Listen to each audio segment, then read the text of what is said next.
বিশ্বকৰ্মমহ বাটৰাজ লেব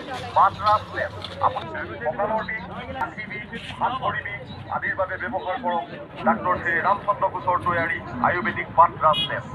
মাত্ৰ 3 দিন ব্যৱহাৰ কৰিলে আপোনাৰ সকলো বিষ দূৰ হ'ব কিডনী বেমাৰীসকলৰ বাবে সুখবৰ এইবাৰ লৈ আয়ুৰ্বেদিক কিডনী টনিক কিডনীত পাথৰ হোৱা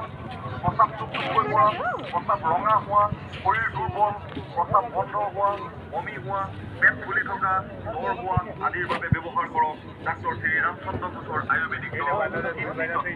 এই টনিকৰ কোনো ছাইড ইফেক্ট নাই শ্ৰদ্ধাৰ ৰাইজ এইবাৰ আহিছোঁ বিষৰ সমস্যা প্ৰায় সকলোবোৰ মানুহৰে থাকে বিষৰ সমস্যা